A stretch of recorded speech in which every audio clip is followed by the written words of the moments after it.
अस्सलामुअलैकुम एवरीवन। आज मैं आपके साथ बहुत ही मज़ेदार भुने गोश्त की रेसिपी शेयर करने वाली हूँ। ये भुना गोश्त आप दावतों में, शादियों में खाते हैं और जो है कोई भी इवेंट होता है उसमें अक्सर ये भुना गोश्त बनाया जाता है। बहुत ही आसान तरकीब है। अब मैं आपको बताती हूँ करना क्या है। यहाँ मैंने 2 किलो जो है बीफ का गोश्त ले लिया है। यहाँ पर मैंने जो है 3 बड़े साइज़ की प्याज थी, इनको रफली हमने कट कर लिया है। गोश्त को अच्छे से वॉश कर लिया है। कुछ मसाले हैं। मसालों में मैंने यहाँ पर 3 टेबल स्पून पिसी लाल मिर्च ली है, 2 टेबल स्पून कुटी हुई लाल मिर्च ली है, 1 टीस्पून हल्दी ली है, 2 टेबल स्पून धनिया पाउडर लिया है, सॉल्ट अपने हिसाब से लेंगे। लहसुन अदरक और हरी मिर्च का हमने पेस्ट बना लिया है जो मैंने 3 टेबल स्पून लिया है। आप अपनी पतीली लेंगे, उसके अंदर आप गोश्त को डाल देंगे और इसके अंदर जो प्याज हमने रफली कट किए थे वो डाल देंगे। प्याज डाल दिए। आप अपने सारे जो स्पाइसेस थे जो मैंने आपको बता दी कौन कौन से, सारे स्पाइसेस के अंदर ऐड कर देंगे।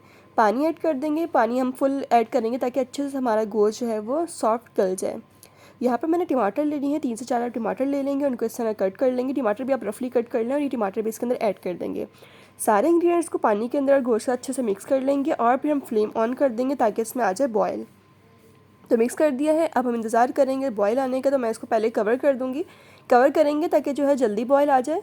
और जब इसके अंदर देखें अब जो है वो बॉयल आ चुका है, तो बॉयल आ चुका है, मीडियम फ्लेम कर देंगे और इसको कवर कर देंगे ताकि गोश्त हमारा अच्छे से गल जाए। देखिए पानी अब जो है वो गोश्त तकरीबन गल चुका है। पानी अब हम इसको सुखाएंगे और देखिए पानी सुखा रहे हैं, तकरीबन ख़त्म हो चुका है। अब इसके अंदर ऐड करेंगे ऑयल, हाफ़ कप। ऑयल ज़्यादा ऐड नहीं करेंगे क्योंकि जो है बीफ का चर्बी का अपना जो है ऑयल निकलता है, तो मैंने हाफ़ कप इसके अंदर ऑयल ऐड कर दिया है। इसके अंदर ऐड करेंगे साबुत जो है वो हरी मिर्चें 3 से 4 अदद। तो आप उन पर कट लगा के इसे हरी मिर्ची इसके अंदर डाल दें। अब आप देख सकते हैं अब इसको हमने भूनना स्टार्ट करना है। जब ऑयल डलता है तो उसको अच्छे से हम भूनना स्टार्ट करते हैं। हाफ़ कप इसके अंदर दही ऐड करेंगे। दही ऐड कर दिया हमने। अब मैं इसके अंदर ऐड करूँगी बहुत थोड़ा सा पानी।